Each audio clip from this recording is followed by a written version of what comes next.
There he is. Okay. He's saying, hang on a minute. We get ready. You can go in a minute here.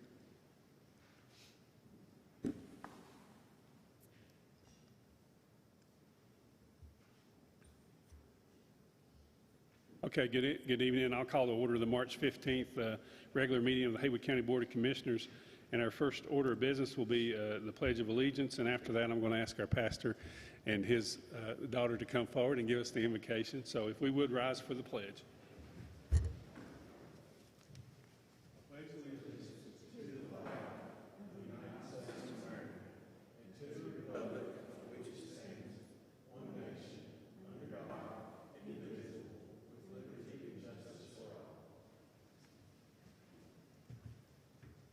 Let us pray.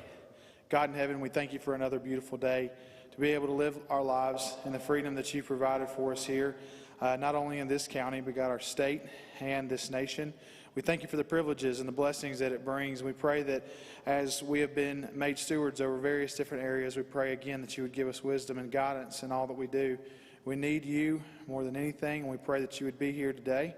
And Lord, we just thank you for each person that goes into making this county safe, making sure that we're provided for. I pray that you'd give them a special blessing. In your name we pray. Amen. Thank you, Pastor Josh. Got my helper. Our next order of business is public hearings, but we have none tonight. And then our next order of business is public comment. And I would just ask that you limit your comments to 3 minutes, and we have hand sanitizer and hand wipes at the podium if you'd like to use those. The only person I have signed to speak up is Jesse Lee Dunlap. Hey, Jesse Lee.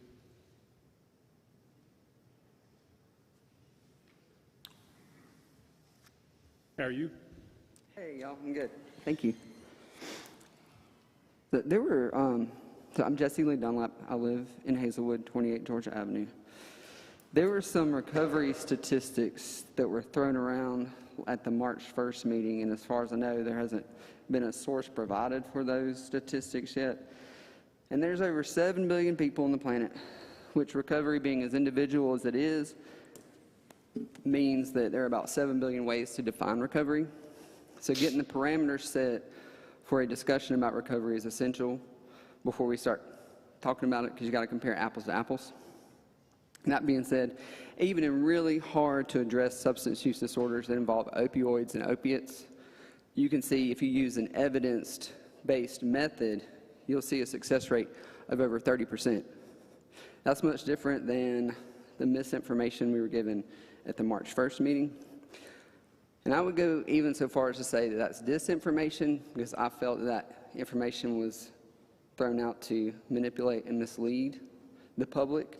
And so I would just encourage the commissioners to please make sure we're using credible sources, and then be prepared also to cite those sources when we talk about stuff like recovery or anything else too. Thank you. Thank you, Jesse Lee. Anyone else who would like to address the board tonight? Okay, see no one, I'll close the public comment session. We'll move on to constituent concerns. And I wanted to mention, let's see, Sheriff Greg, you wanted to make a presentation. Do you want to come forward for that?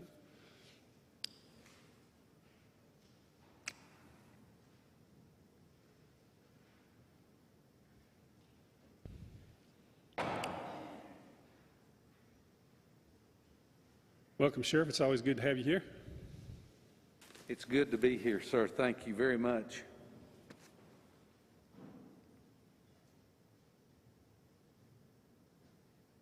Step right on up here. Thanks, sir. Commissioners and Mr. Chairman, it's with a sad heart, but also a happy feeling that we said goodbye to Greg Shuping last month. And I felt like that I needed to be the guy that gets up here and talks about Greg just a little bit and recognizes him and honors him for what he's done for this county. He and I's relationship started many years ago, whenever that I was a young trooper, And we worked together on a lot of different projects, mostly on I-40 until I become the sheriff. And then whenever I become the sheriff, I'd been the sheriff a very short period of time, and he brought a document over that he wanted me to read.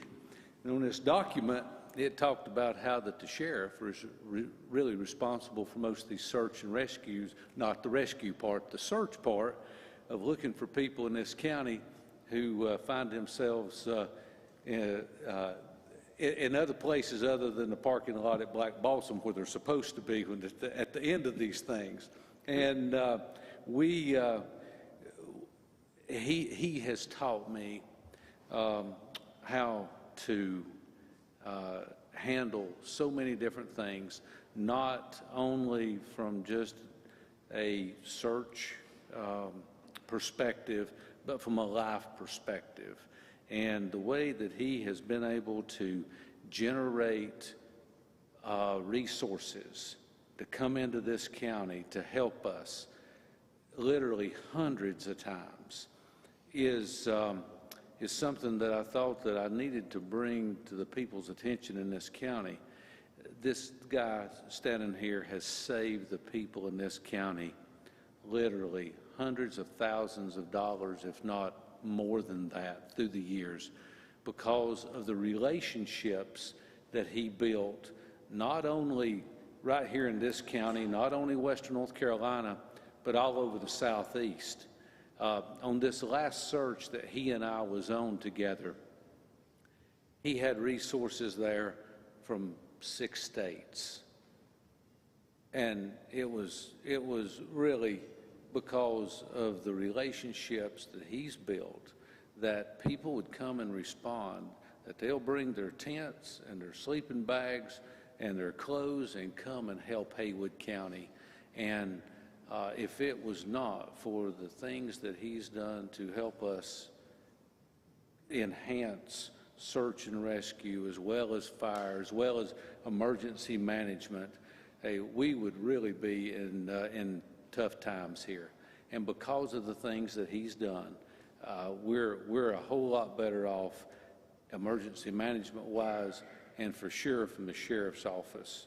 And I just wanted to make sure that the people of this county know what this guy's done for people throughout our county. If nothing else, just because there's a few more dollars in their pocketbook, or at least in the county coffers, because of the things that this guy's done. So with that being said, we got together and we got him a plaque, and we just wanted the people of the county to know about this. And we wanted, I know that all of you know the things that I'm talking about, but I also wanted, to give this to him today.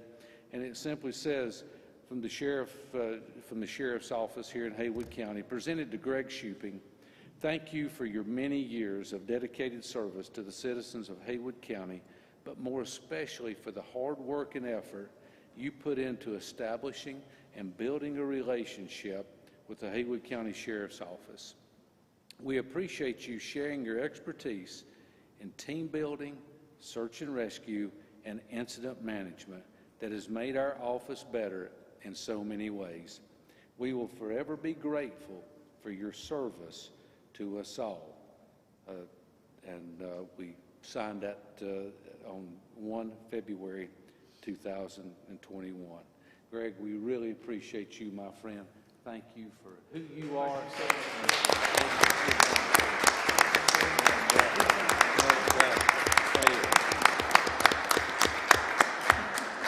And the chief's here to back me up, and so is Captain Cope. And hey, we're just extremely pleased that we could do this for him, because this guy deserves it. He has given thousands and thousands of hours to us here in this county.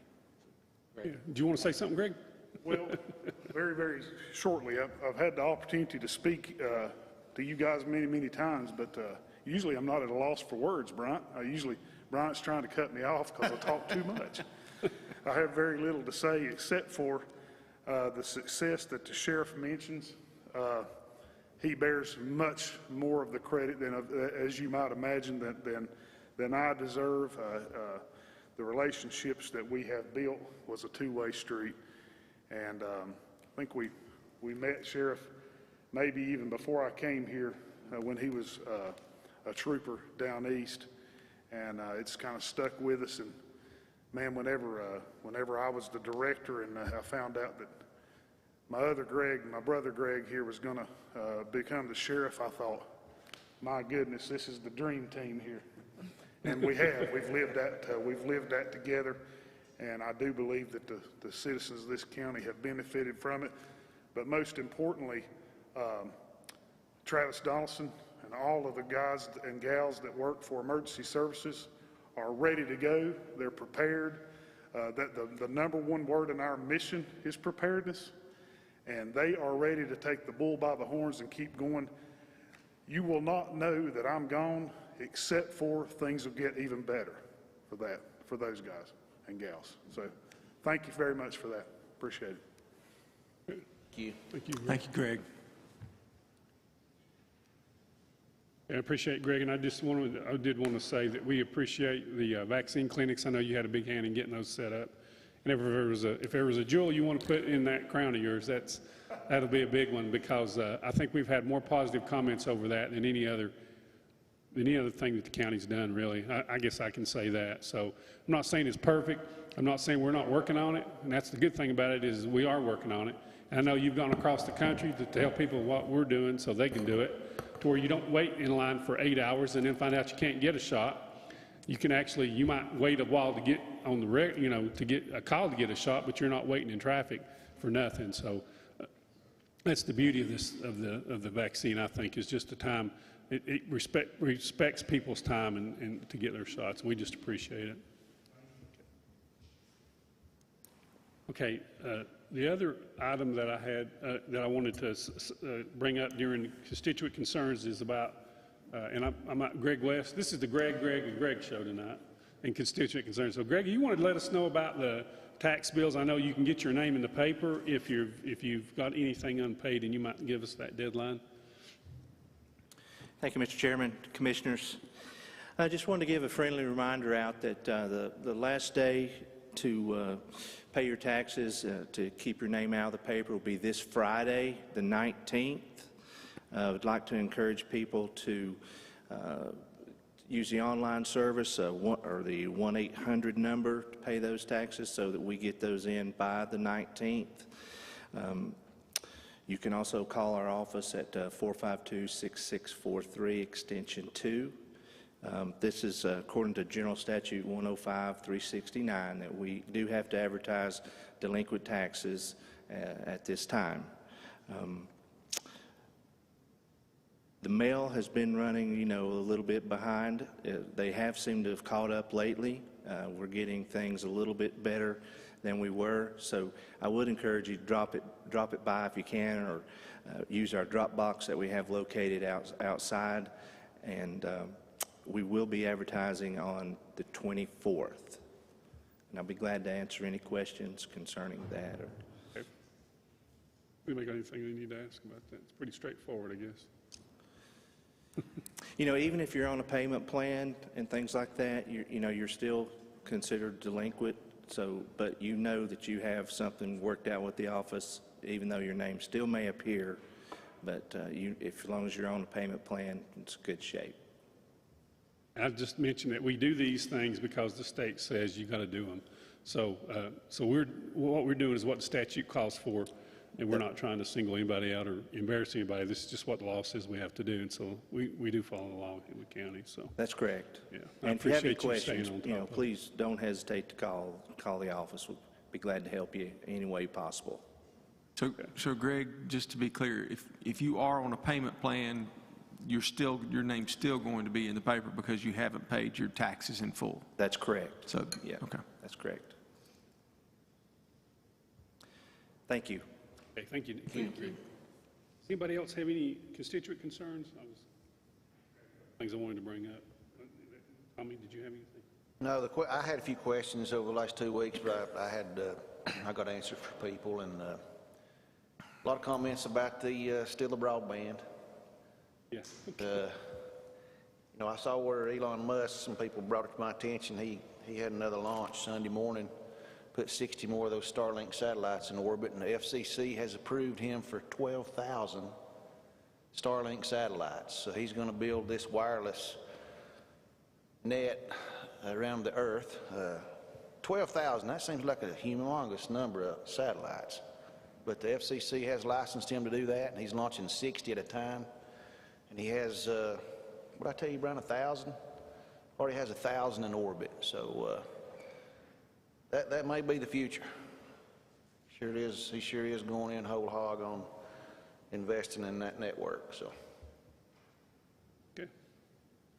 Anything, Brandon? No, just same comments on broadband. Seems like that's a weekly thing, and I did see some folks out last week, I guess it was, picking up some trash, so that was a good sign to see. And I do have a couple more that I got with Mr. Moorhead on, and I've got one that I got today that I'll get with you later on, so that's it. I don't have any.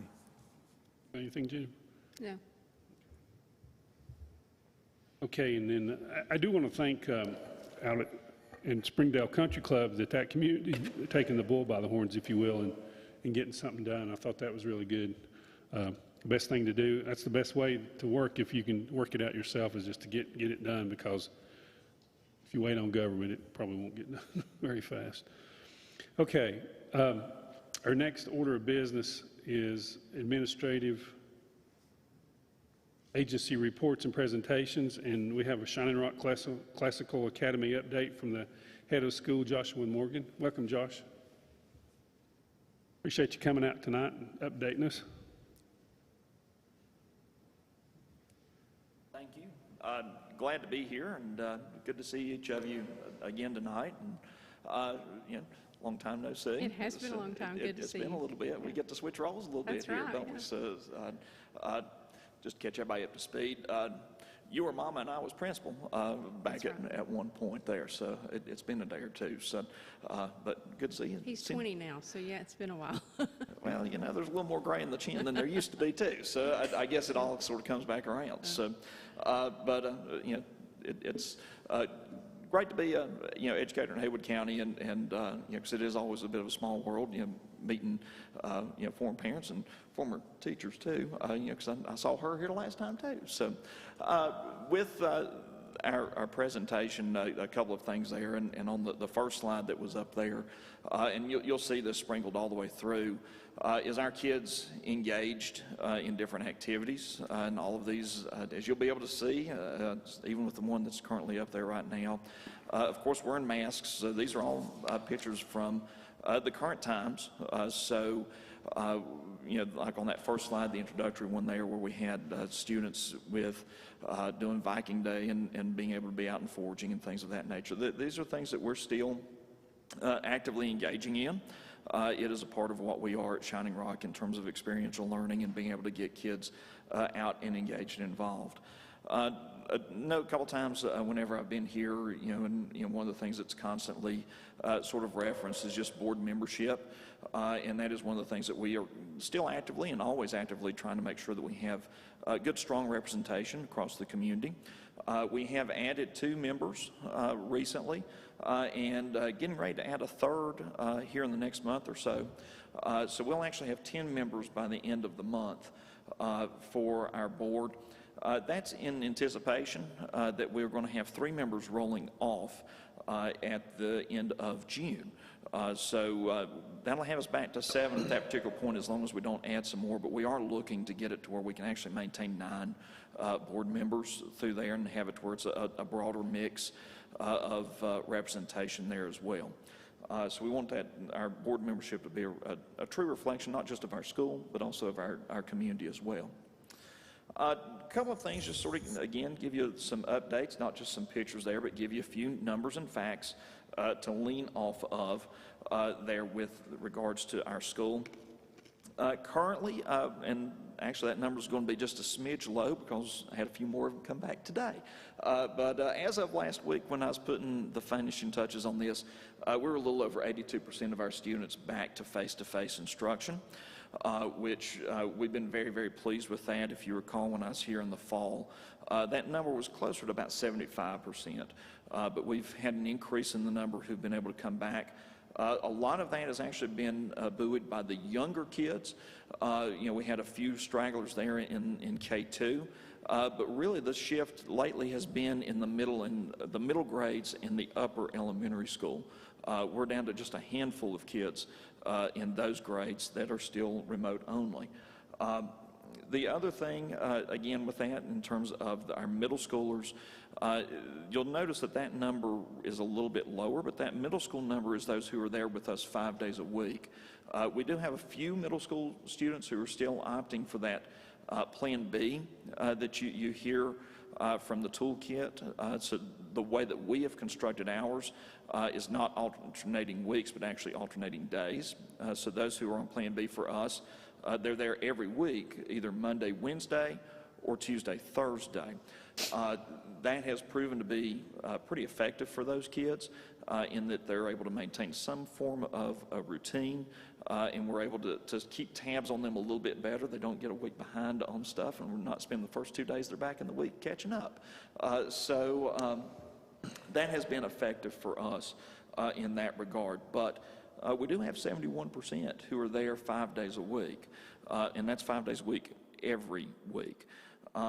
The thing that we did with that, and I think it is worth a little bit of an explanation there with it, is we adapted because we still have to follow Plan B protocols with regards to the spacing in the school. So what we did is we actually added a classroom teacher in the middle school, and contrary to popular requests from my specialists, they had to go to a cart so that we could actually have more classroom space. So like art and music, for example, went to being served, and Spanish, those were served on a cart instead of a designated classroom. That allowed us to spread out the middle school a little bit more and have them there as much as we possibly could. That number represents all of our student population that wants to be at school every day. So the only ones who are at home either part of the week or the full week are the ones that have some sort of medical exemption or medical reason to do so, and we certainly respect that. Referencing back to your previous statement, though, as the vaccine is becoming more prevalent, that is proven to be a driving factor to get kids back in school, because someone who's at risk at home is vaccinated. So that is happening. So it's a very positive thing for us. We've also had very few weather-related issues. We've only had to close school once so far this winter, and if today's any indication, that will be what we finish with. I hope that this weather holds true. And we've had 6 delays, and a lot of that has been due to the ice that we've had this winter. From an accountability standpoint, this is probably the other point and marker that gets a little bit of scrutiny. You may see some statements and phrases on there that you may not expect from a charter school, but surprise, we like accountability, and in fact, we lean into it. This particular testing cycle is probably going to be as unpredictable and as fluid as any that we'll have seen, and certainly in my time as an educator. And all the factors that we've mentioned with regards to student attendance across the state, as well as all of the things from last spring. This is the year that growth is going to be a little bit harder to measure, because we don't have a growth measure to lean off of for our 4th grade students or our 3rd grade students, really, as we have in the past. There was a waiver requested from DPI, and comments were requested back in January with regards to that waiver. The waiver was basically requesting that the only reporting that would be done from state EOG testing would be at the state level, so there would not be publications of district or school performance on the EOG testing. That was not a stance that we agreed with. We felt like that was the wrong approach to take, simply because I think anyone with any degree of common sense realizes that education's taken a little bit of a hit in terms of the way we've had to educate over the past 12 months. So the thought that everyone's going to come in exemplary is a bit foolish, so what is there to hide? We need to know how we're doing as a school. We also need to know how we're doing compared to other schools, because if someone's doing it better than us, we would really like to know that and replicate what they're doing. And likewise, if we're doing it really well, we want to share that content and information as well. So we strongly, we wrote I wrote a very firm letter strongly disagreeing with that stance.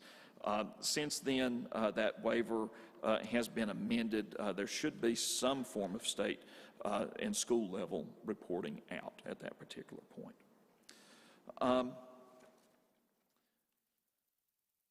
Any kind of school update, I think, would be a little bit shallow without some form of a COVID update in terms of the things that are there. And our dashboard, this was a snapshot of our dashboard from last week. It does look a little bit different than what you may see in some other dashboards from schools in the area. The first thing that you'll notice is that there's a really big number down at the bottom, and I'll come to that thing in just a second. It's not as bad as it may seem.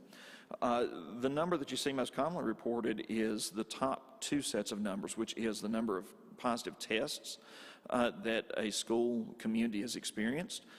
For us, that is 6. Those 6 would represent either students or staff in our school. None of those exposures have occurred on campus. So what has been the trend for us has held true, I think, in other places, which has been, it's been community spread, family gatherings, things of that nature, all the things that the health department and Dr. Jabin have tried to really coach us through and help us do in a safe way. That's where these things have taken place. The quarantine number in that quarantine protocol, that's the number that's probably a little bit unique and it's a little bit larger for us.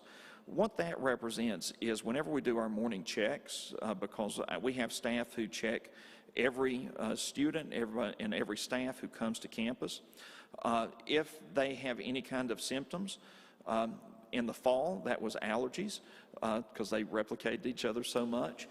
They could not come to school, so they had to go into the quarantine protocol until they had an alternative diagnosis. That number's kind of high, obviously, but I take that as a point of success because we were able to mitigate our risks by making sure that people who were healthy were in school, and that's how we've been able to be in school every day and only have 6 positive cases because we've not allowed our school to be a super spreader event. We've been able to safely do school as we go along through there with that. If you wanted to see this in a more detailed week to week, it would follow the exact same curve that I think we've experienced in Haywood County, which is in between Thanksgiving and Christmas. We saw a little bit of a bump. And then right after Christmas, we saw a big old bump. And ever since then, it's calmed down. And as you can tell by the numbers here in March, it's getting very calm. And we would like for it to stay that way for a little bit longer if we could. The other thing that I think is important to mention here with this, the collaboration with the health department has been really an important part in all of this. We've really I think had an excellent piece of two-way communication back and forth. When we've experienced things, we've been able to share that with them, and they've been able to share guidance back with us. So we would certainly not be in the situation we're in without their help. And we've also been able to get all of the staff who wish to be vaccinated their first vaccine. So we are 1 shot in, and we'll actually get the 2nd shot right before our spring break is with that. So we're looking, we're all going to be happy to be able to have that checked off of our list as well. So as we look forward into the future with some things, there are a couple of markers that I want to sort of share with you. First off, most of you have noticed on our school name, the official name has Shining Rock Classical Academy, CFA. Challenge Foundation, that is a group and organization that has historically assisted startup charter schools and charter schools that wish to remain in that partnership for as long as they wish. We are ending our relationship with CFA, and that relationship will end effective with June of this year. So after that, you'll no longer see CFA on any of our official documentations or signage at that particular point. Also this fall, we are going to be offering high school. The way that charter school law dictates, we can only add 1 grade per year, and that is to help manage and sustain growth in that process. So this year we'll be adding 9th grade, and then each year after that we'll add until we have a graduating class in 2025. The other thing that we're very pleased to be able to do is enter into a memorandum of understanding with the community college. That is, and again, I'm preaching very much to the choir, we have an absolute treasure in our community college here at Haywood. I would argue one of the best in the state community colleges, and so we're able to enter into a memorandum of understanding to be able to offer dual credits for our high school students. This is a little bit different than the early college in that they will still be Shining Rock students. If they wish to participate in extracurriculars, they will be able to do so and still be able to accrue high school college credits through the community college. There are a couple of pathways there in which students can graduate from Shining Rock and have enough college credits for an associate's degree, certainly have enough credits for some certifications and to be able to carry and begin their 4-year college careers a little bit further down the line and be able to save some money there with that. The last thing, sort of looking forward as well, you may have noticed we have a building going up that's a little bit more permanent than what we have on Delwood Road. It is inside of what we have in Delwood Road, and of course everyone's pretty excited with all of those things there with that. There are a couple of videos here to sort of share with you and go with from there. If you want to, yeah, let's do the tilt one. That one's pretty neat to see. This particular project is a pour and tilt construction model, and so what you're seeing is the crane is actually going around. The concrete was poured about 3 weeks prior to this, and so they're going around and placing those concrete slabs in their upright position. So in the span of about 3 days, to sort of give you an idea of how long this time lapse took, over the course of 3 days we went from a concrete pad with a whole lot of concrete laying around it to a concrete pad with a building sitting on top of it. So that was pretty exciting there for us. And then Tracy, if you just want to pick, yeah, that'll work too. Our driveway will be coming off of Russ Avenue, so if you'd like to see what that drive up is going to look like, this is a pretty decent representation of that, you know, of what our building will be. Hopefully no one is elevating quite that much. If they are celestial beings at that particular point, and we probably need to have another talk and probably a seance. This aerial gives you an idea of what we're looking at there. That right corner there, that is actually a gymnasium, so we'll have a gymnasium as part of this facility as well. And the entrances, of course, is there on the front right-hand corner. Hallways down the front, and then the left-hand side there as well. And there'll actually be a stage area there in the gym, and some classrooms above the stage area looking over the gym as well. So the only rooms that won't have an outside window view of looking all that will have a view looking into the gym. So every classroom has, and this picture here and some of those other pictures there give it a little bit of justice. That's a pretty amazing view of Haywood County in the area there as well. So we're pretty excited about all of that. Questions?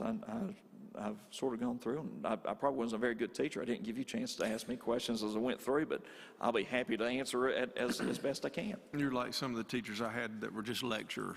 Just lecture and go. Yeah, You know, we just keep on going. You know. No, I don't want you. What's the maximum capacity of that building? That building right there, the maximum capacity is 650. Okay. And you know, to give you some scope of scale right now, that we are Really, the maximum that we could house on the Delwood property that we're on right now is 410. We've been at 410 a couple of times, and that is it.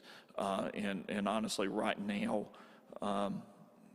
taking into account the number that I have that are remote only, I've got about 330, 340 on campus every single day there right now, and we're full. You know, I can take on the rest that want to come in, but we'll have to do some very careful maneuvering there with that. Once this is constructed and you begin classes in the new building, will you keep the old facility or not?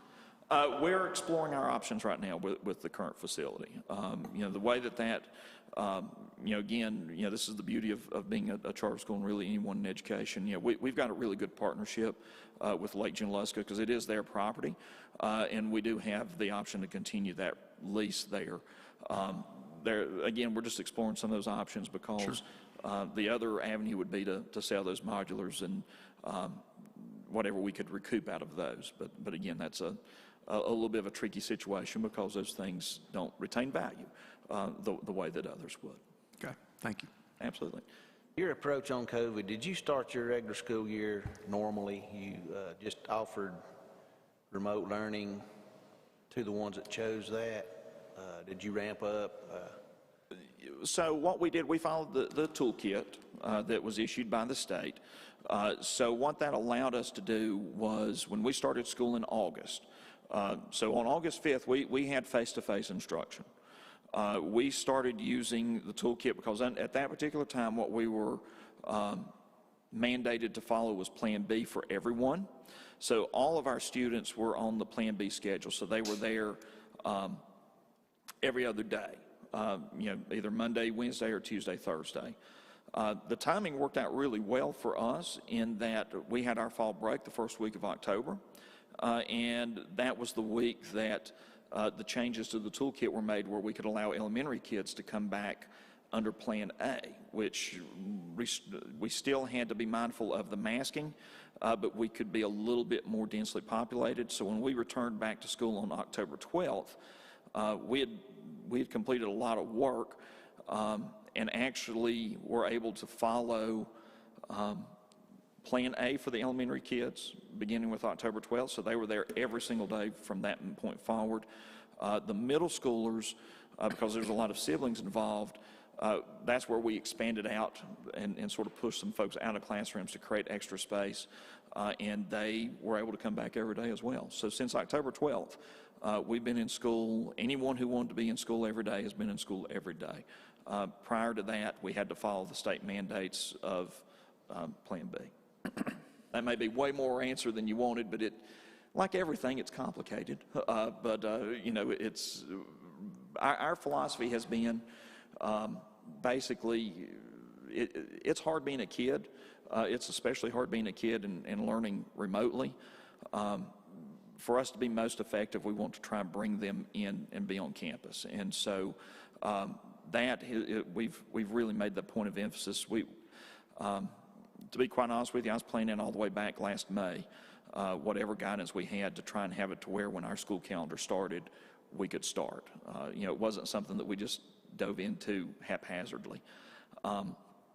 The other thing that we've been doing up until about a month or so ago, we still did field work. We still did the field trips, but I'd restricted my staff to keeping all of those things within the county. Up until about a month ago, I did change that, so now we're actually taking field trips and field work beyond Haywood County at this point, simply because, you know, one, the understanding of our teachers and our students have done an amazing job of following the expectations that are there for them.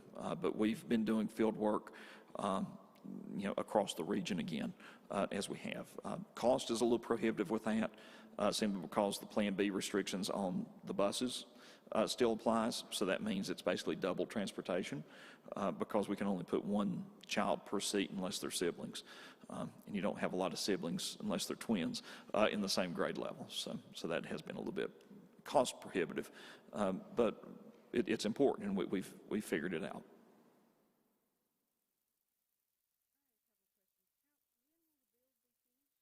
We will be in that. We'll be starting school this August, first week of August. We'll be in there.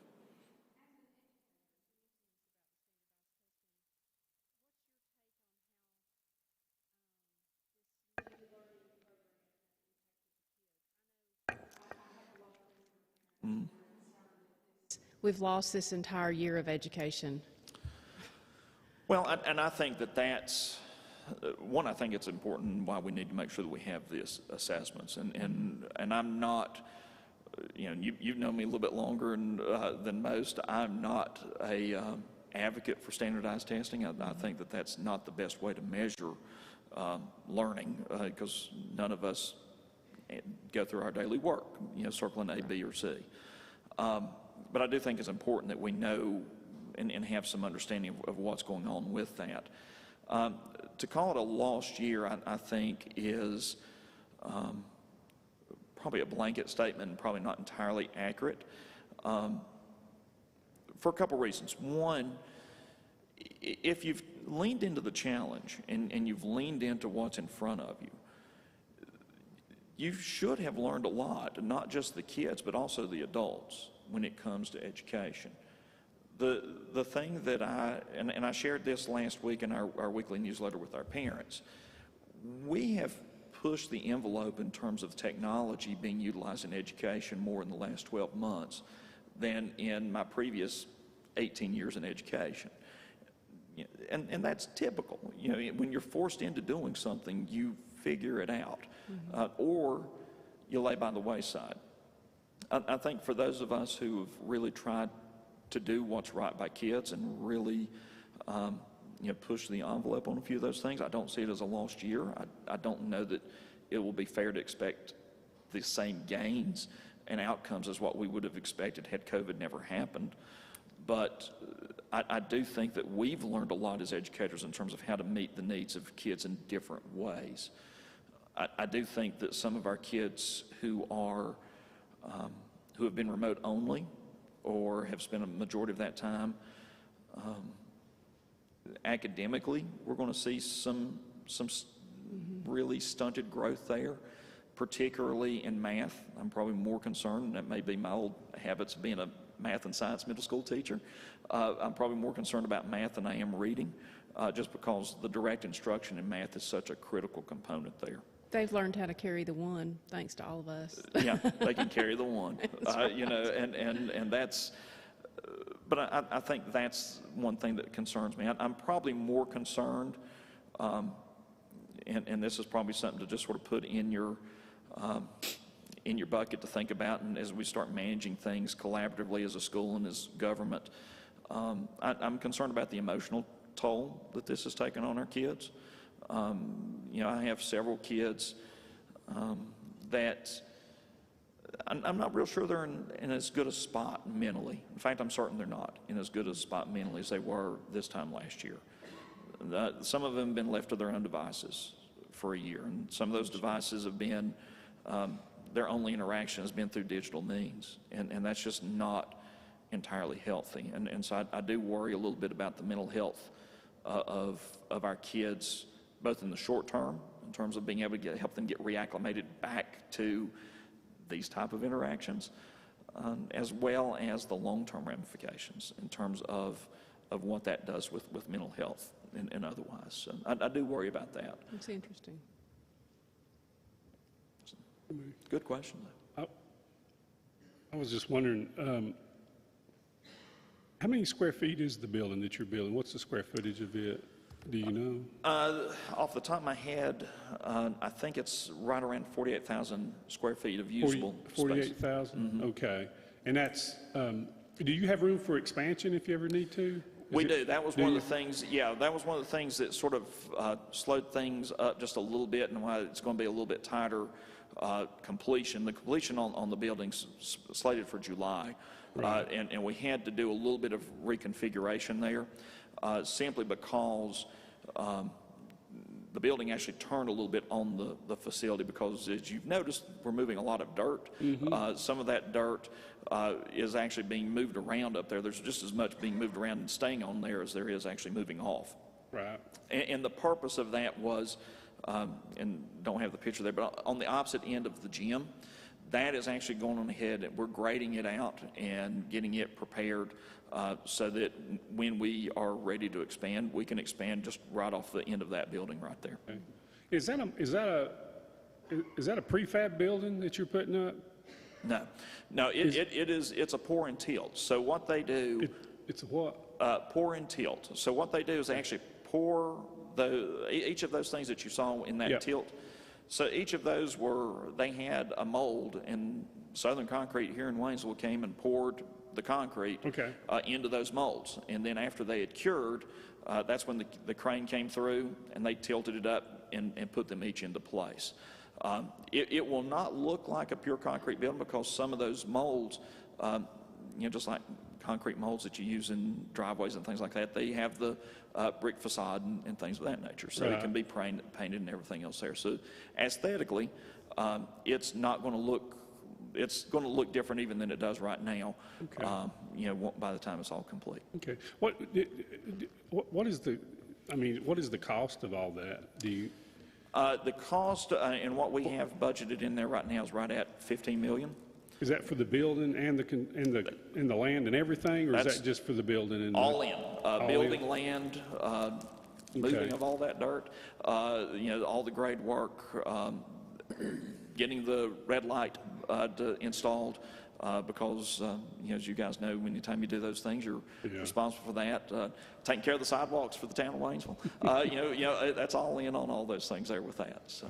And how many classrooms is that in that? You know what? Now, that was the one number I don't think. I can make it up. I could sound real smart if you want me to. Okay. I was just curious. It's comparing numbers here. About 33, as I recall. About 43? 33. 33, okay. I was just curious. Yep. That's not a trick question or anything. No. Well, I trying to remember. So you're going to have a gym, and will you have a lunchroom also? We're not going to have a lunchroom, but what we are looking to do, and this may be something just for those in the community to be aware of, what we are going to do is actually have set up to where we can have hot bar there. And with that, we're actually going to be putting that cafeteria and food services part out for bid so that we can provide the food and nutrition in line and with accordance to what the kids need, but also it's going to be one of those private and public partnerships. So you don't have a lunchroom per se there. Where will they eat lunch? Just the same as we do now. We probably eat outside 2/3 of the time. Okay. Just because any opportunity we have to get, which is sort of ironic that we're building a big old building. Any time we have an opportunity to get outside, we're outside. So they'll eat outside, or they'll eat back in classrooms and things of that nature. Did you have a question, Brandon? Anybody? Well, yeah, I do. Your current staffing levels, how are they right now? I guess more so what I'm more concerned with is the supply chain of teachers. Are you seeing a good supply chain, or how is it right now? Just give me a snapshot.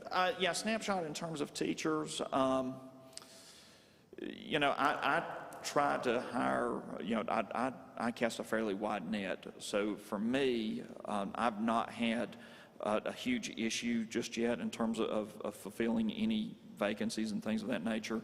Our student ratios and teacher ratios are really good right now. We're right around 20 or less per teacher in each classroom there with that. But in terms of getting staff, that's not been a problem.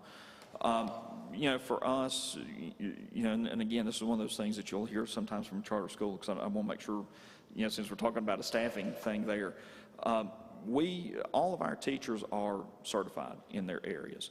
It is not a requirement that all the charter school staff, the expectation is that at least 90% of the staff at a charter school is certified in the areas that they teach. Our stance has been, Shining Rock's stance from the beginning has been that all of their teachers have to be certified in the areas that they teach. So all of our teachers are certified.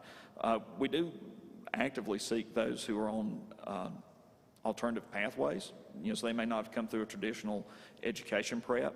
For example, my two middle school science teachers, one of them's a trained biologist. That's what she did before she came to teach for us, and the other is a geologist. and he actually spent a couple of years drilling oil in the Persian Gulf. So they come not just with the content knowledge, but also with some experience that really goes well with our kids.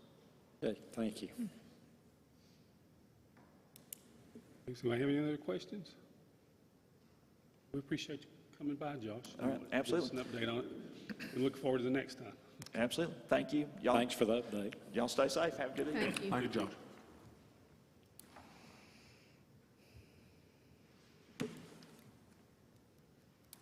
Okay, our next order of business, our next item in the agency reports is the Haywood County Tourism Development Authority mid-year report. We have their executive director, TDA director, Lynn Collins, here tonight. Welcome, Lynn. Hi, good evening.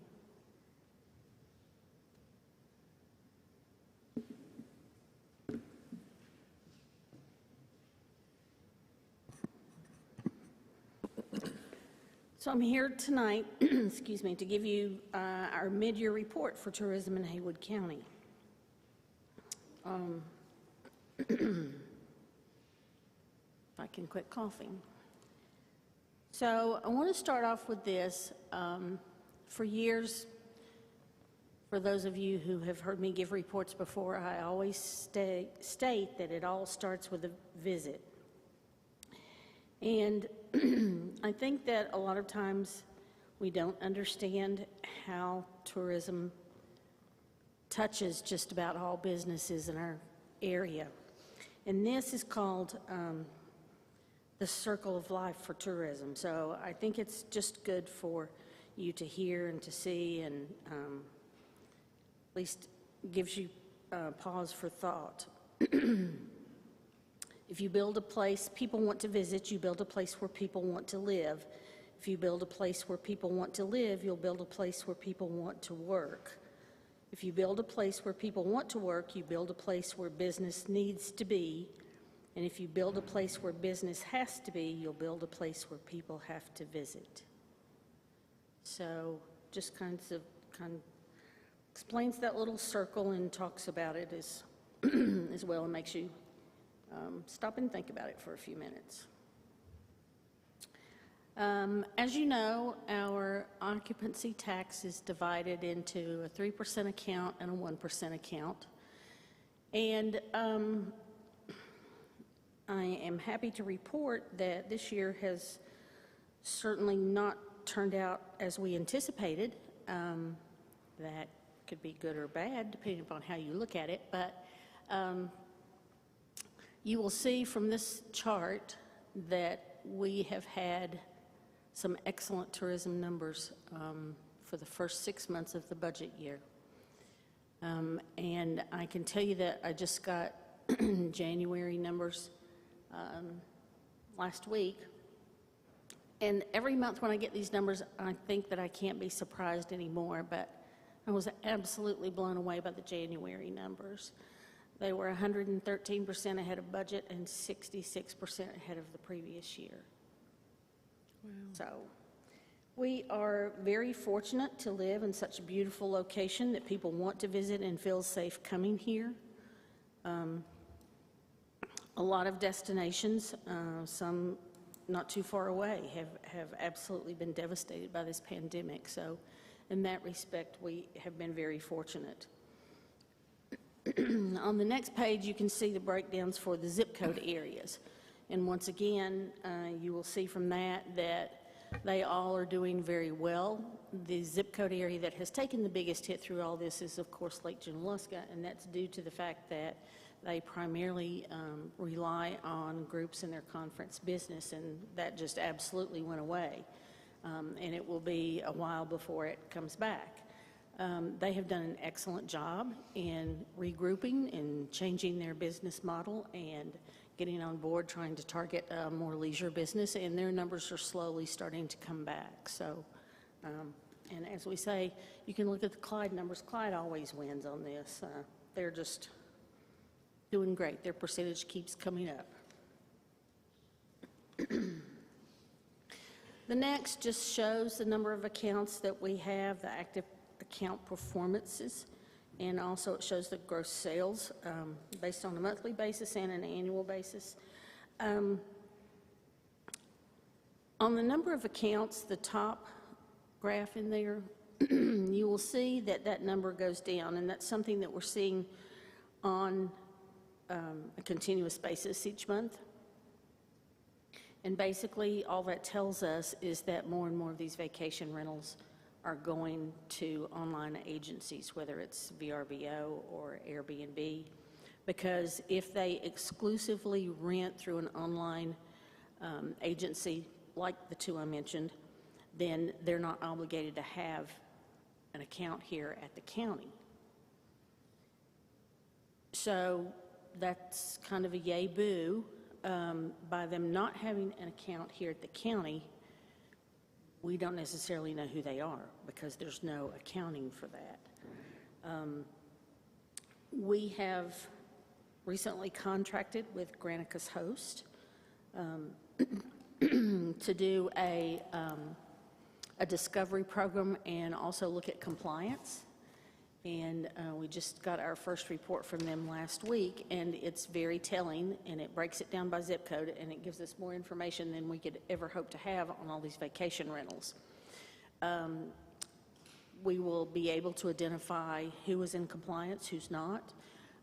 It will tell us exactly how many we have, where they are, gives us screenshots, shows us their ads and everything. So this is something that some of the municipalities have approached me about as far as whether or not this is something that needs to be permitted.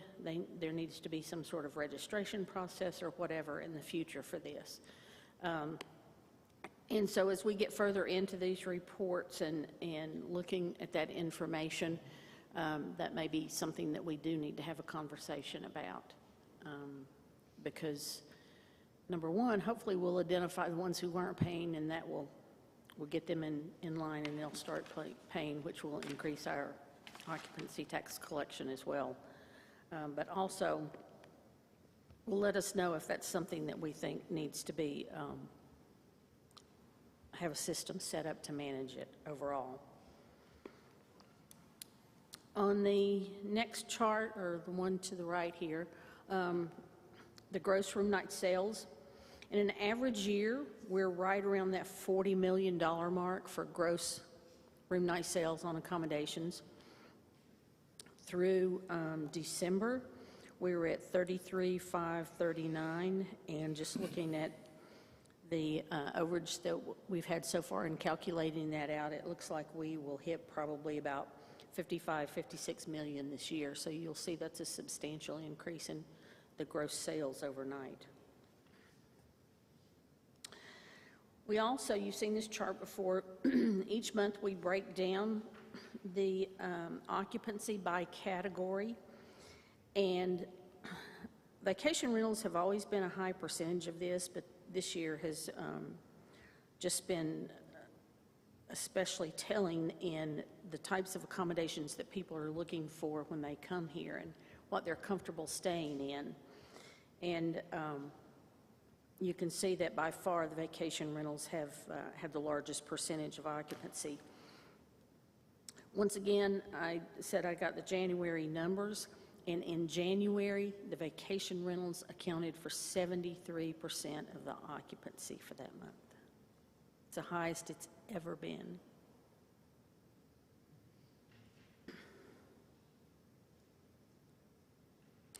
The next report is from Smith Travel Research, and they track hotel motel stays, and they give you the occupancy and the average daily rate and some of these other items here. Doesn't look like okay, on your screen, you can see that in December, we have seen the first month of any positive growth at all for the entire year. The hotel motels have not fared nearly as well as the other types of accommodations here, but we are beginning to see that turn around and come back a little bit. So hopefully, as the season progresses and we have more events coming online, we will see the hotels and motels do better. The next report is basically the same thing, but only for vacation rentals. It's called Air DNA, and they go in and scrub all these online registration sites so they can see how many registrations we had. I printed out this whole report. We get this every month, and we get it for the county, but then we also get it broken down for each individual zip code. So we can go in and look at this report and tell you basically the number of vacation rentals in any given zip code. The reason I printed this whole report out for you is because I wanted you to see just the growth pattern from when they started tracking this in October 14 up until the period where we are right now, and see the fluctuation on that, and that shows how it has grown overall. If any point in time you have any questions, just ask. So I'd like to go on into just give you a recap of the program mid-year at where we are. When I was here in the fall, I talked about what we had done immediately once there was a shutdown and how we had stopped all of our advertising and the things that we had done to reemerge from that as we saw fit. We kept a little bit of our organic message out there just to keep our name out there. Just to let people know that when they were ready to come back, that we would be here waiting for them, anxiously waiting for them. And one of the things that we noticed once we reopened and started greeting these guests at the Visitor Center is that these were not our normal guests. These were all new people who had never been here before. And they were from states that we have not traditionally seen. And the number one thing they wanted to do was to go hiking. So you've got all these new people here who don't know the area, and they want to go hiking. And this was at the same time that we were having all this search and rescue stuff going on. So we decided it might be wise to do something about this. And I wanted to see who the first kid was here, and obviously it was Commissioner Long. So we came up with this program that is a hiking safety program. So it's got some safety notations on it. It has some leave no trace information on it. It has 5 of our top hikes here, and it has this whistle, which is not to be used indoors, by the way. You don't want to try it out again and show everybody what it'll do? Your mic's on. It works good. Yes. Give it to Tracy, and she can use it to stop the public comment. So anyway, that has proven to be very popular. So everybody who comes in to get hiking maps, we make sure that they also get one of these as well. We redesigned our Mountain Heritage Trout Waters map. Are all of you familiar with that program?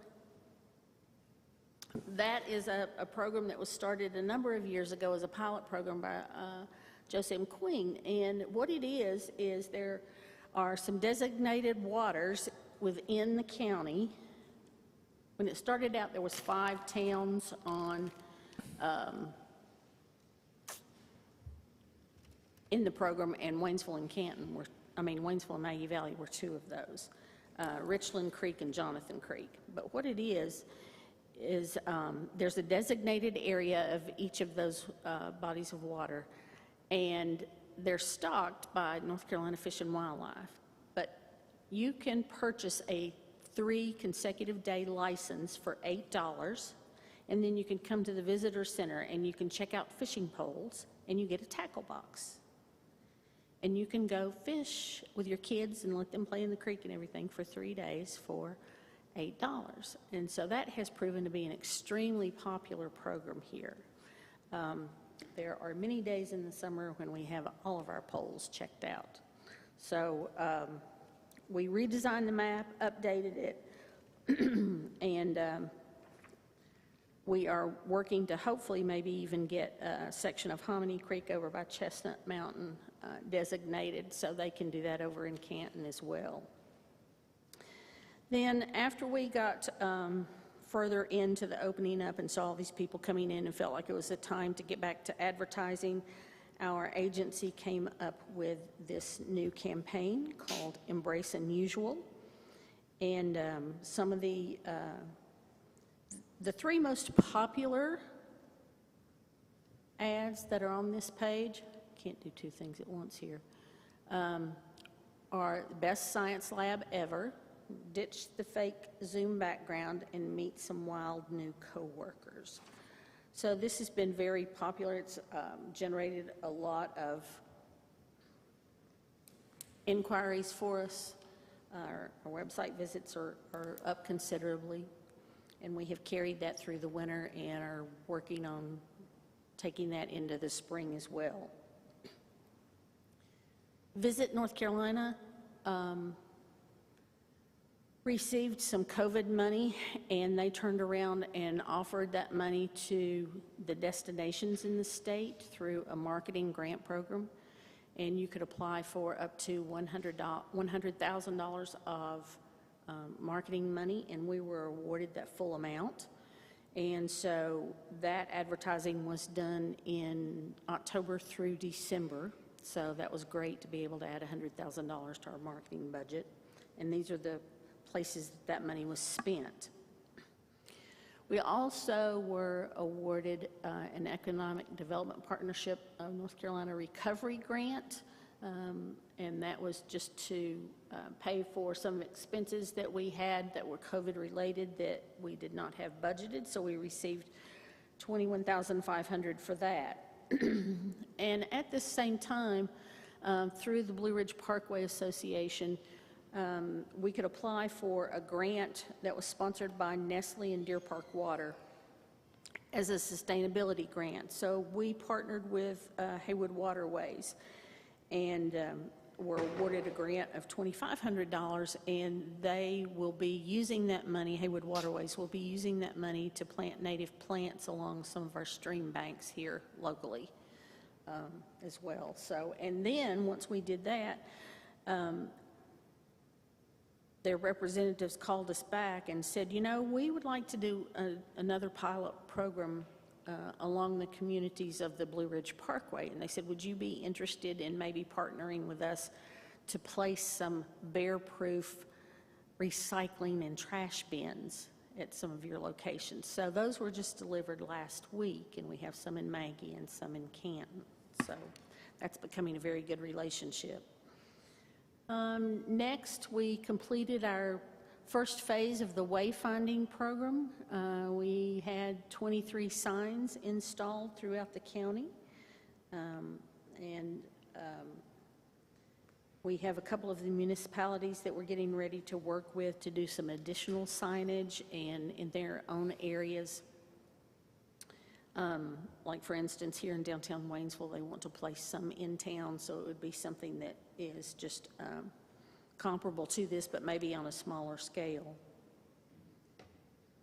I have a list here of the grants for 2021, and when this started out, there were a whole lot more, but so many things got canceled that all that money went back in the pot, and so we just have done our third round of funding for this year to open up some of that money for people who do have projects on track that can get funded prior to June 30th. Every year we have an opportunity to pitch to Visit North Carolina, the State Tourism Office, ideas or suggestions for them to include in their visitor guide. They print about 1 million visitor guides a year. They do 3 different versions. One of the things we pitched to them last year was a 10-acre farm in Canton. We had previously had a picture of the sunflower corn maze on one of our visitor guides, and they had seen that and really liked it. So Visit North Carolina does 3 different versions of their visitor guide. They do a mountain version, a Piedmont version, and a coastal version. So you can see that 10-acre garden is on the cover of the mountain guide for this year. And then for the Piedmont and the coastal version, they have their own photos for those, but inside you also have a 2-page spread of 10-acre garden. And the caption on this says, North Carolina Authentically Amazing Originals. So here is, you know, basically close to 1 million copies of something advertising our area. And this is the kind of advertising that you can't afford to buy. So we were excited about that, and we did our pitch last week for them for next year. So we'll see if we can pull something out again for next year. Just a couple of things in wrap up. I told you about our January numbers and how great they were. And I went and looked at our numbers overall. We track them and have been tracking them since the very beginning. And you know, it took us 32 years to get to $1 million in collections on the occupancy tax. But I think we'll hit 2 million this year, and that only took 6 years. So we're growing. Mm-hmm. Does anybody have any questions? I don't have any questions, but that, you know, that's considering this last year, that's just an amazing report. And that's the second time I've heard it, and I couldn't believe the numbers, but, you know, we're headed in the right direction and at the wrong time. I think this is an excellent idea.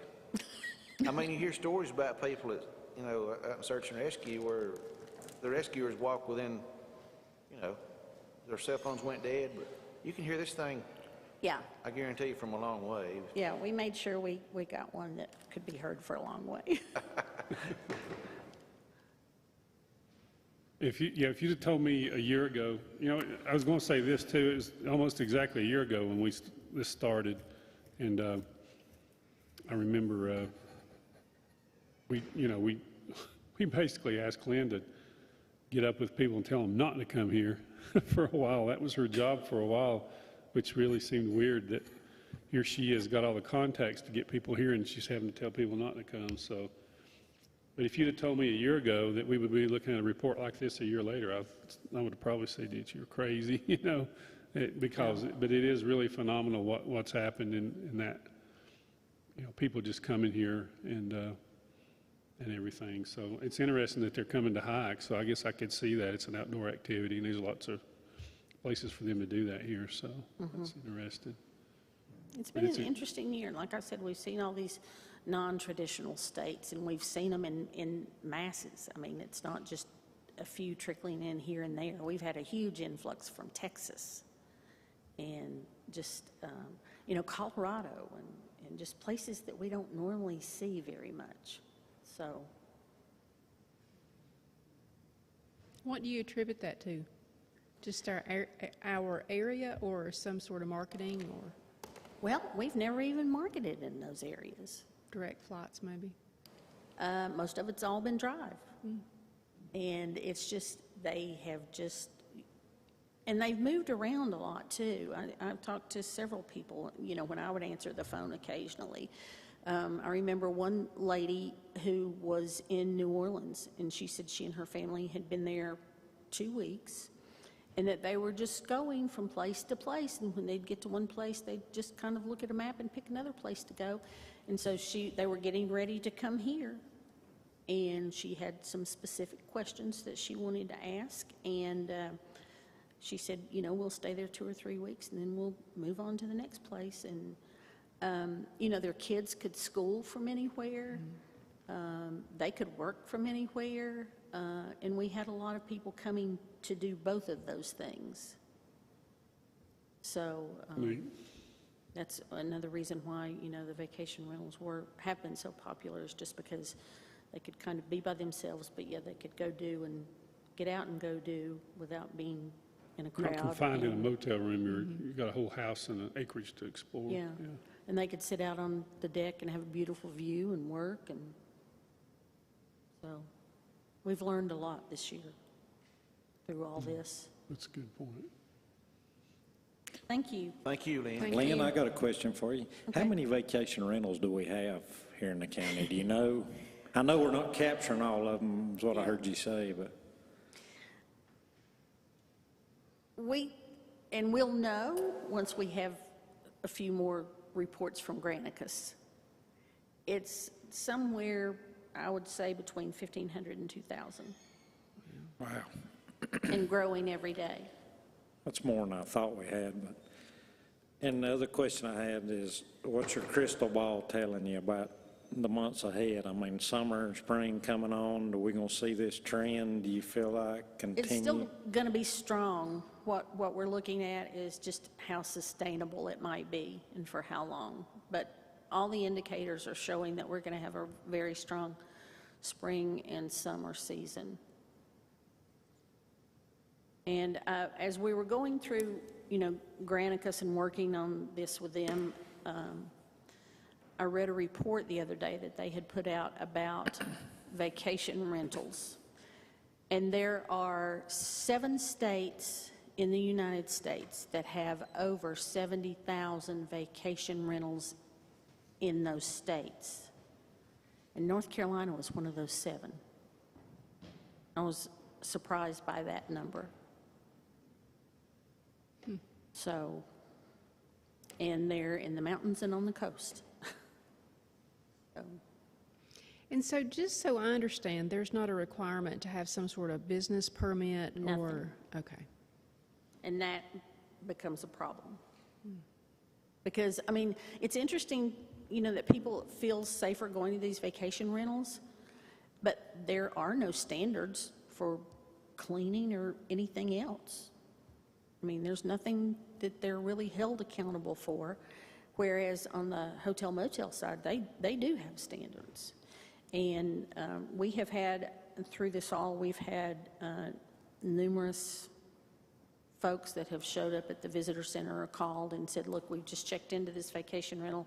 It's nasty. We need some place else to stay. And they would go to a hotel motel or something from there. So, this is all part of what we're looking at and why we're looking at it. A lot of destinations do have a process for their vacation rentals, so for a number of reasons, for compliance, to make sure they're doing what they're supposed to, but also in knowing who they are and where they are. So as we delve further into that, I'll be back with more information. Thank you. Thank you, Thank Lynn. you, Lynn. Appreciate you coming. We need to take a brief recess, right, Brian? We just want to take a brief recess for just a second. Well, for a few minutes.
Right. Hey, Vicki, I was getting ready to start.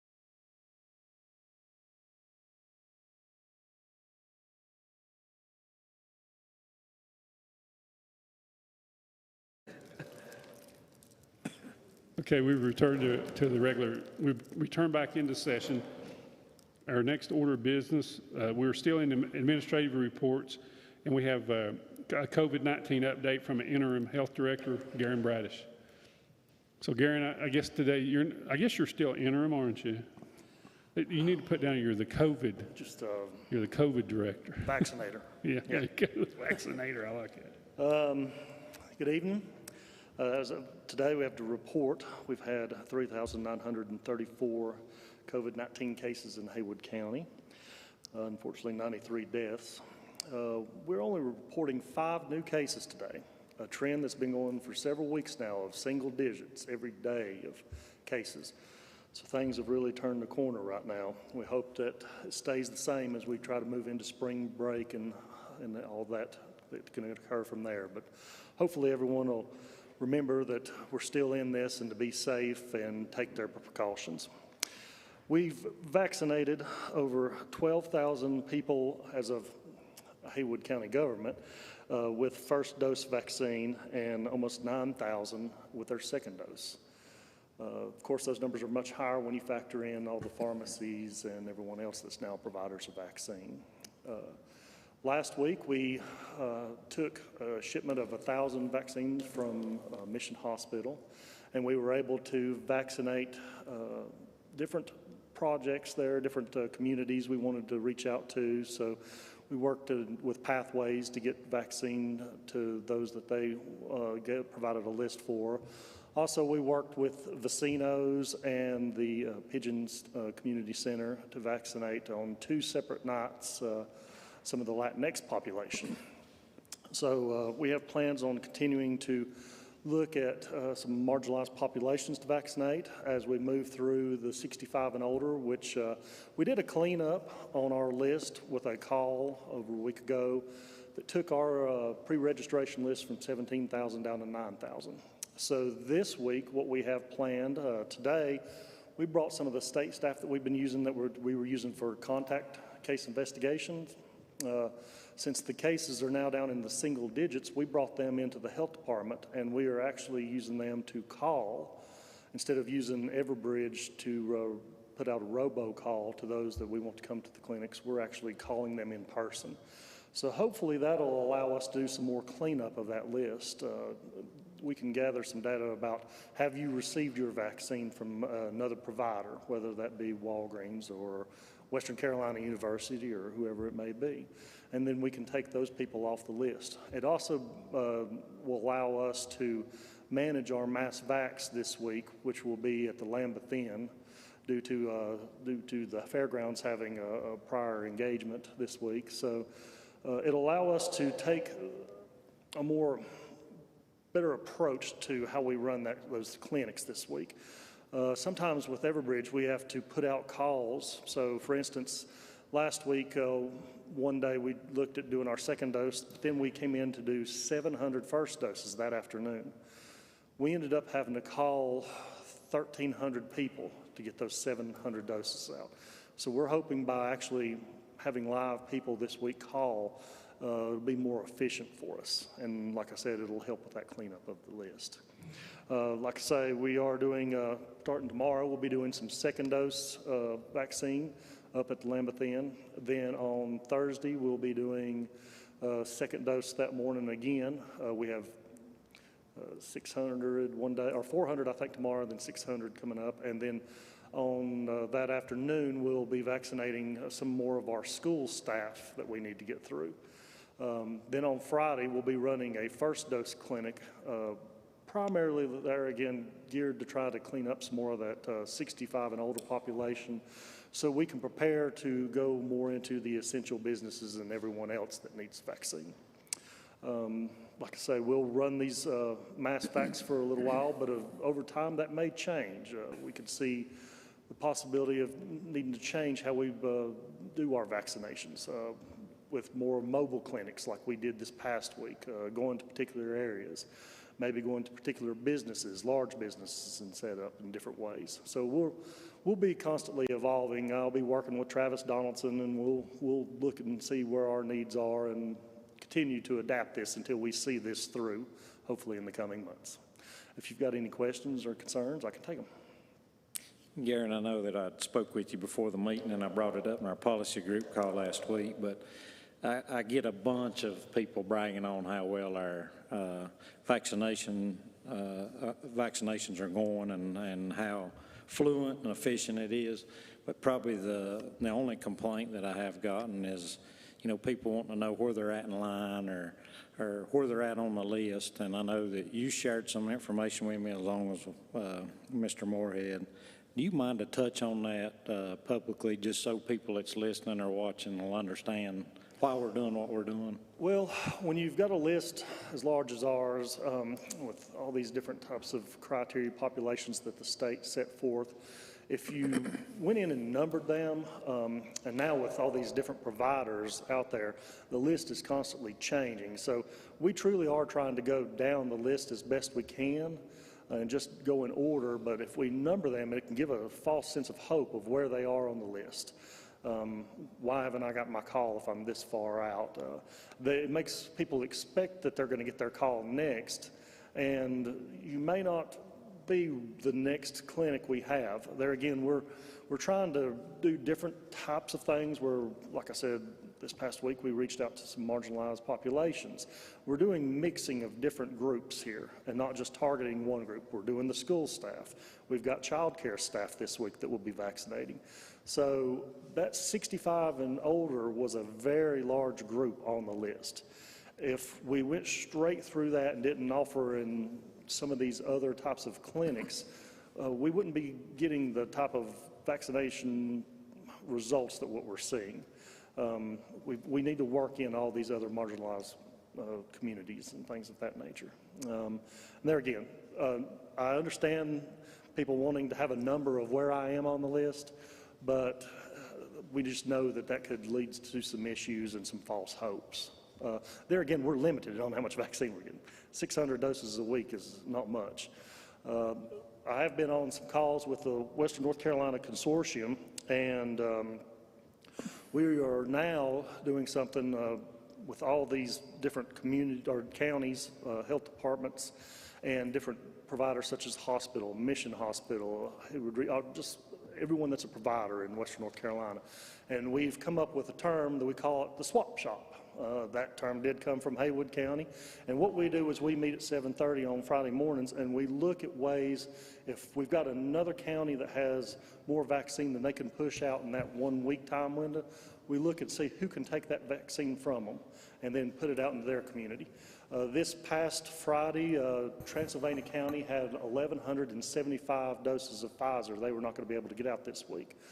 So we looked at how could Haywood County take that on? Well, with us not having the fairgrounds and the numbers we were going to do, we couldn't really see bringing that kind of traffic pattern on top of the 1,800 vaccines we're going to be doing up there this week. So I reached out to Ingalls Markets and talked to their corporate office. And so now we'll be taking, the hospital actually will be taking a transfer of that vaccine from Transylvania County, and we'll be transferring it to Ingalls. And so hopefully our 3 Ingalls stores will get a good chunk of that vaccine and be able to still give it to our community. So there's some brokering going on with this vaccine. We kind of move it around, but we're finding ways to try to increase the amount that comes into Haywood County. Yes, it's safe to say from week to week, we don't know how much we're getting, so we'd be sending a false hope to people saying you're in this place in line. So that's another reason I hear you saying. So thank you for explaining that. I guess one other thing I had is you may have said it and I missed it, but what's the total number of vaccinations we've given out as of today? With ours, we're approaching, we've had 12,000 first dose, over 12,000 first dose, and 9,000 second dose. So that's just from Haywood County Public Health. Like I say, the amount vaccinated in Haywood County is much higher due to all the other providers. I know that the volunteers have been a huge part of the the operation, the actual making it happen, are you still seeing good numbers on folks being willing to volunteer? Because there's going to have to be some longevity in this process, I'm sure. We have. We're still seeing new people every week come in and volunteer. See people that I've worked with that have retired out from county government and things of that nature, people I've not seen in some time, and they're showing up to volunteer. So we're getting really good turnout with our volunteers. Good. I continue to hear only good things, and that just gives me great pride, and it's something you should celebrate and feel good about. And everybody that helps, it just really has been a great operation. Thank you. Mm-hmm. Anybody else have anything? Thank I you. appreciate all you've done. Appreciate your efforts in filling in. As as the interim health director, I know you and supposed to be on the job today, I guess. So, but I appreciate you. I know you're still going to have other duties because you're going to have to with the COVID and all. And we appreciate y'all and appreciate you and what all you've done in that. Kind of wearing two hats, if you will. So. Well, it's been a great experience. I've got working with the public health nurses and everyone involved, and EMS and the hospital. It's been really good, and I'll be here to see this through in the coming months. So, Okay. all right, thank you. You even run a swap shop for vaccines, so that's good. I like that creativeness. Okay, our next order of business is discussion adjustment of the agenda, and I need to add an item number 4 under the regular agenda for discussion and possible action for the compensation rates on the E&R board. So I want to add that. Does anybody have anything? Is everybody okay with that? And does anybody have any other thing they would like to add?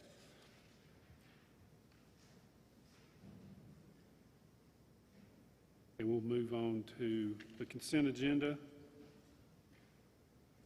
Those items, does anyone have any comments or questions about any item on the consent agenda?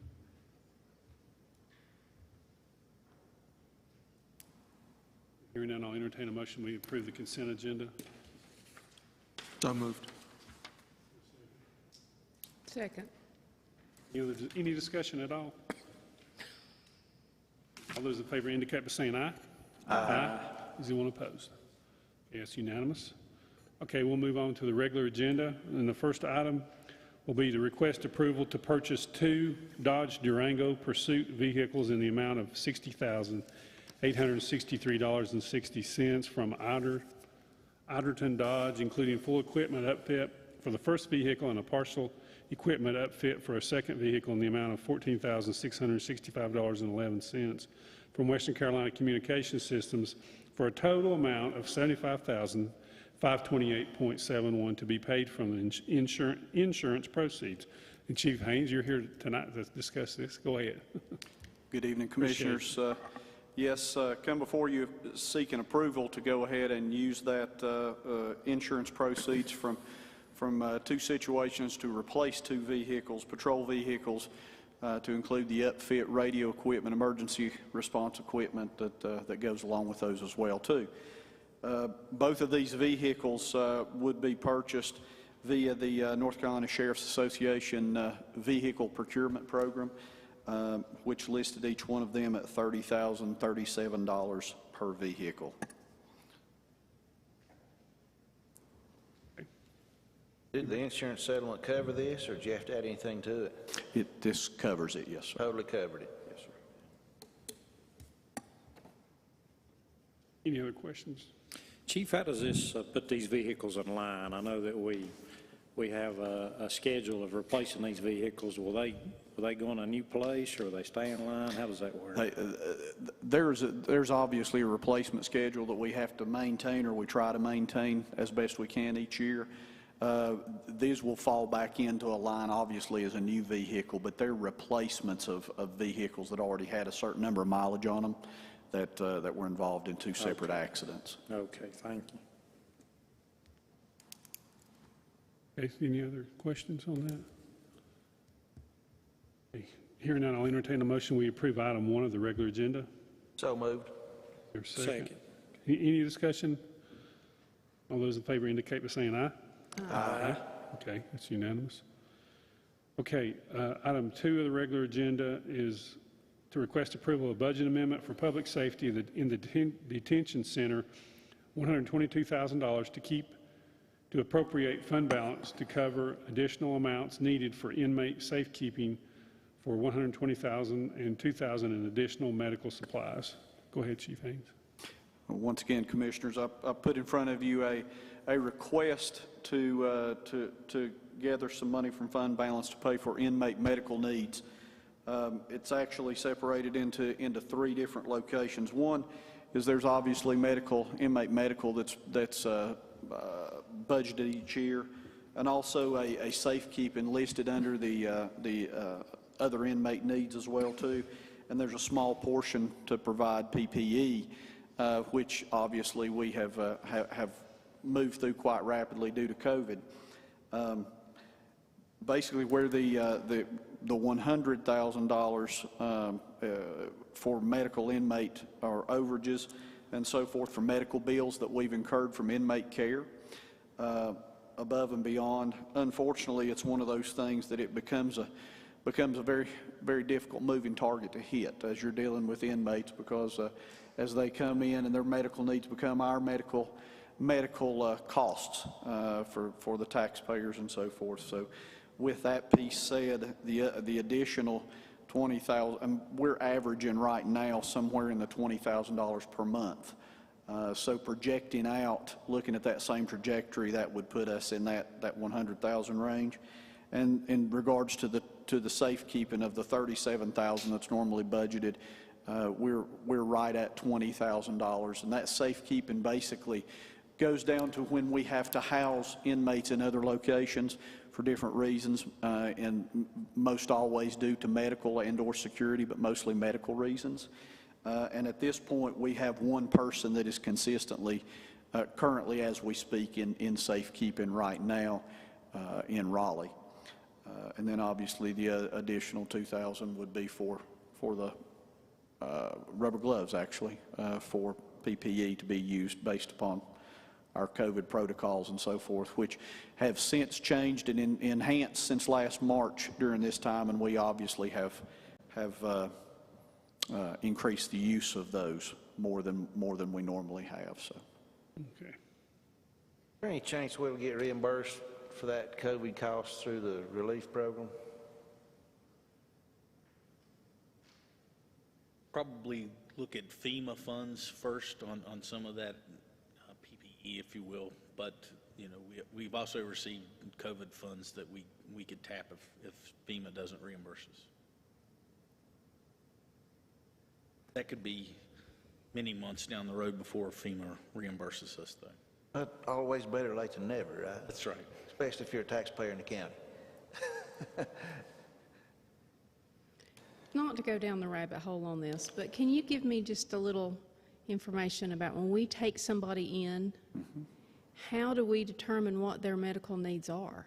I mean, do you have access to some sort of medical database, or is it just like you're checking them in at the doctor's office? How's that work? It's actually very much like you're checking them in at a doctor's office. In a real brief run through, I can tell you how, 2 different ways. If someone's arrested and they come in through the judicial system here locally and they're charged, obviously it's pre-adjudication, meaning they haven't gone to court yet. So they come in and they're processed in. They're processed in through a medical screening process in our booking area. And then under state law as well too, if they're there during a 14-day cycle, they have to go through a full head-to-toe evaluation, which is done by our medical staff, which is provided by the county as well too. And that's a registered nurse and a physician's assistant that visits every other week as well too. Obviously, their medical assessment's done at that point to see where they're at. If they're seeking medical help or if they've got medical issues coming from the outside with other physicians and so forth, we do our best to get medical release forms signed. We go ahead and make contact with those outside medical providers to help with that process. The only problem is that once they come into our system, they become our issue as far as cost. That's Section 1. Section 2 is if we have inmates that come in on writs, meaning they're coming in, they're already post-adjudication, they've been sent to prison, or they're confined at the state level, they do come in and they're assessed as well too, but those bills are all offset by the State Department of Adult Corrections. But unfortunately, when someone comes in, no matter what their cost is, and especially the cost if they have to be sent out, which happens on a fairly regular basis, due to lots and lots of different things. Everything is as extensive as from pregnancies to heart attacks, unfortunately, and heart issues that exist. So it can mount up very quickly. Gotcha. And unfortunately, we have good years and we have bad years that happens. So. Just to add to that, I know Commissioner Rogers and I, we went up to Washington a couple of years ago, and I think the discussion was about at the National Association of County Commissioners level, there had been a bill that was supposed to go before, try to be put up in front of Congress, the federal Medicaid inmate exclusion policy. I was looking at it here. Yadkin County down here in North Carolina, and you may have heard about this, they picked up a guy and they were holding him pre-trial. And he had the examination, got to feeling bad, and they checked him out, and he had a brain tumor. And after the dust settled, I think Yadkin County was out over $1 million on treatment because you get arrested and charged, you lose your Medicare and Medicaid coverage, and it falls basically to the taxpayer of that county. And so our position was, you're innocent until proven guilty. You're innocent until you get your day in court. And that was the argument for trying to get this legislation passed at the federal level. And I saw that on the agenda earlier, and I was trying to see where we were on that. But, you know, pretrial detainees, you know, they're basically, any health care and all that, it falls back to us here at the county level. And there's a process in place to try to correct that. I think personally that it's definitely wrong to strip somebody of that, especially if they're supposed to be innocent, you know, until proven guilty, until they get their day in court. So I hope they can get that corrected if they hadn't already. But it's a huge problem, and it's a huge problem all across the country. And I just used that as an example. I happen to know the commissioner in Yadkin County was sharing that with me, and it can be very, very burdensome for the county budgets and the taxpayers. So I hope we can get that turned around. Absolutely. Certainly agree with that. Any other comments or questions for Chief? Here now, I'll entertain a motion. We approve the second item of the regular agenda. So moved. Is there a second? Second. Any discussion at all? All those in favor indicate by saying aye. Aye. Anyone opposed? Okay, that's unanimous. Okay, thank you, Chief. And then to follow that up, we have to request approval of the budget amendment. Workers' compensation claims, $120,000 to appropriate fund balance to cover additional workers' compensation claims through the end of fiscal year 21. We have our interim finance director, Kristen Owen. Hello. We're requesting $120,000 of fund balance to be appropriated to cover the remainder of the fiscal year's anticipated workers' compensation claims. Just a little bit of statistics. Fiscal year 20, for the whole fiscal year, we spent about $153,000 in workers' compensation claims that averaged out to about $12,800 per month. For year-to-date through the end of February, we have already spent $202,000, and we're averaging about $28,900 per month. So that $120,000 will carry us through the end of the year at that rate, at the $28,900. Okay. Any questions? Anybody have any questions about that? I'm an employer. Sometimes I have to pay more. Always have to pay more, seems like, in workers' comp, so, even though I don't have any claims. But you guys got lots of claims, I guess, so. Yeah, I think we've had multiple surgeries this year, so that's a lot of, that's where the big hit to the claims come. Okay. Are any of those claims going to be claims that stay open, that have no final date on them? Potentially. Yeah, so permanent injuries, okay. That'll impact us for a long time. Potentially, without saying too much about medical information, yeah. Questions? Okay, hearing none, I'll entertain a motion. We approve the third item of the regular agenda. So moved. For a second. Second. Any other discussion? All those in favor indicate by saying aye. Aye. Anyone opposed? Okay, that's unanimous. Thank you, Kristen. Appreciate it. Okay, our next item is the fourth item that I added from adjustment to the agenda, which is a discussion and possible action on the Board of E&R compensation rates. And we had talked about, you can come up if you want to, Judy. Judy had given us some information about surrounding counties and what they paid for on their E&R board members. And I just noted that Henderson County was at 150 and 100. These are the counties that kind of are next to us. Henderson County's at 150 and 120. At 150 for the chair and 120 for just a member. And then Jackson County's 125 for both. And Buncombe, ironically, is 100 for both. So, of course, we're at 130 and 100. So I'm glad we took a look at this. And Me too. does anybody have I mean, I would recommend, you know, a little bit of an increase because we're going to have a hard year this year. Even though we're in pretty good shape, but it is going to be a hard year for the E&R board. So maybe just a small increase. Does anybody have any other thoughts on that? I guess my only thoughts on the increase is that we're second to the highest. And Yeah. I mean, it may be difficult, but the thing is, it's paid daily. So the more days you work, the more you get paid. I can't be real opposed to it.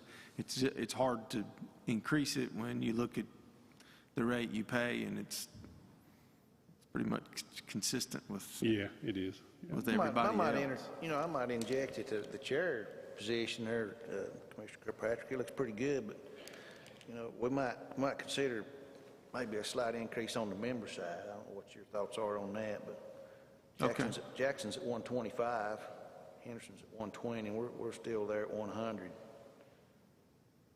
Looks like we're pretty good chair side, but thought I'd throw that out there. Well, Okay. what about 130 on the chair and 110 for the members? I'd go for that. Would you entertain a motion to that effect? How about you, Kevin? Yeah, it's okay. You okay with that? Yeah. I mean, all right, I'll move that we approve the pay for the members of the Board of Equalization at 130 for the chair and 110 for the other members per day.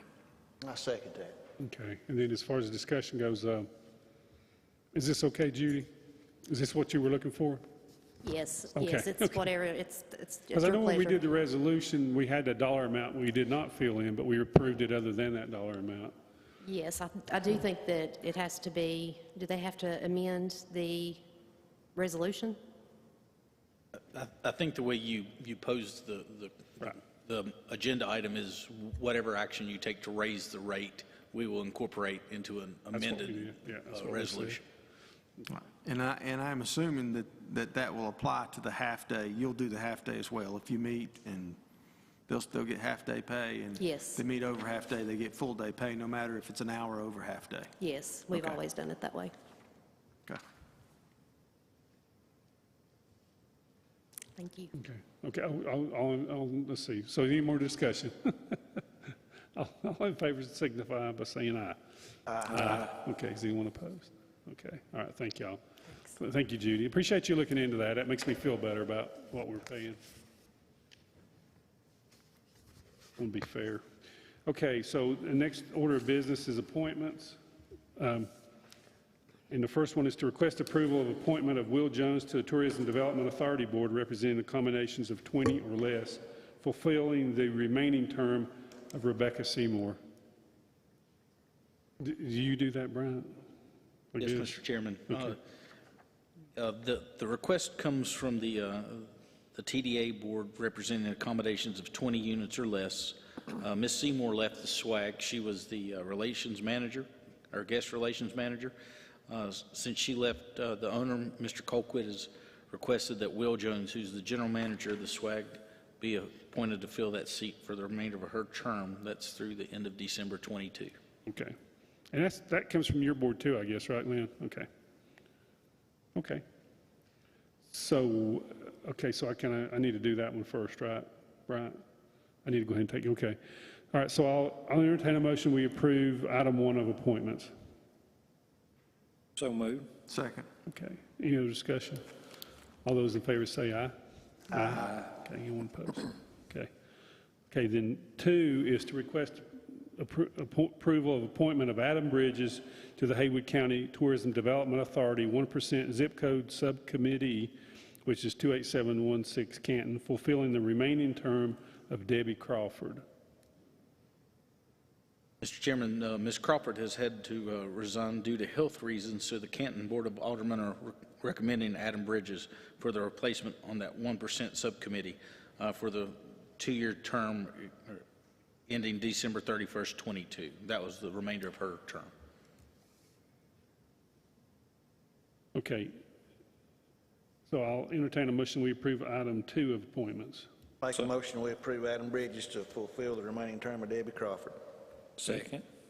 Is there any discussion on that? Okay, all those in favor signify by saying aye. Aye. Okay, anyone opposed? Okay. Okay, that concludes the regular business and appointment items in our agenda.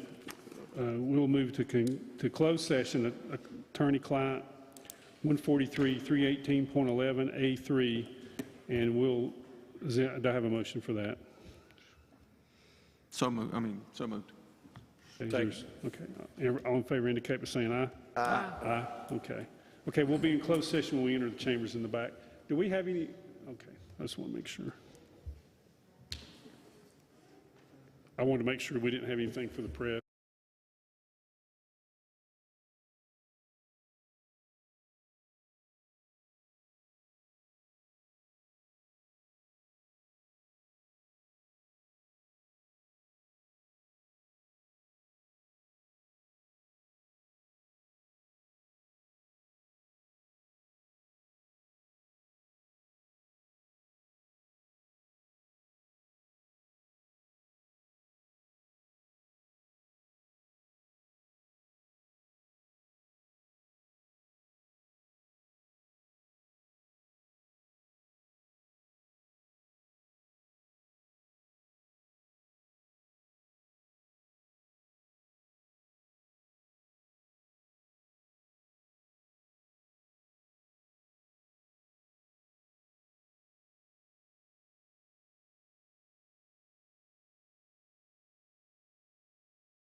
That was too harsh.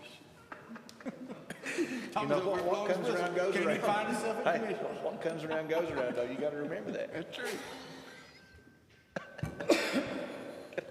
Know who you're dealing with. Okay, we've returned from closed session. Does anyone have any business for the board this evening? Anything further?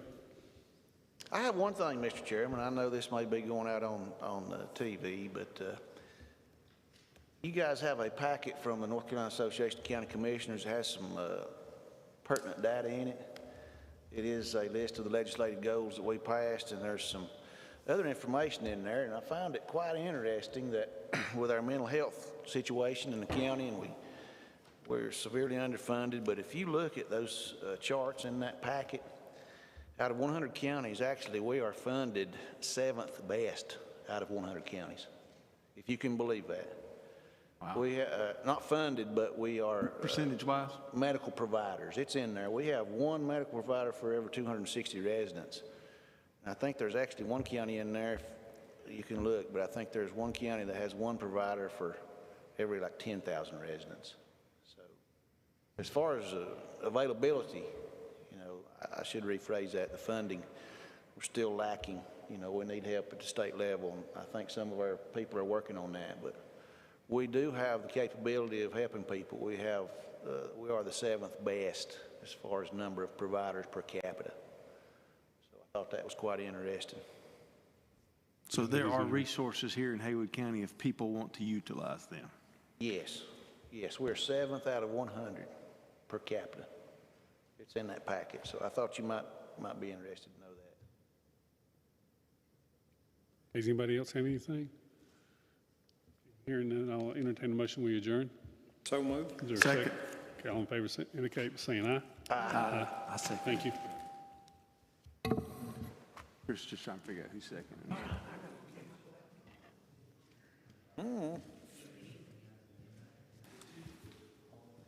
Drink any of that.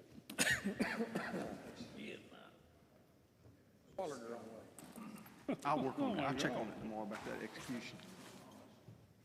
On Brent's. No, I know. I need to get that money for you. Let me tell you what.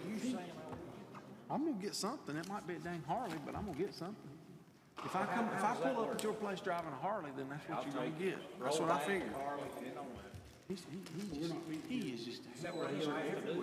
They were in there the other day from It was very uneventful. Brandon. Yeah, they were in the other day. He ain't paying his homeowner.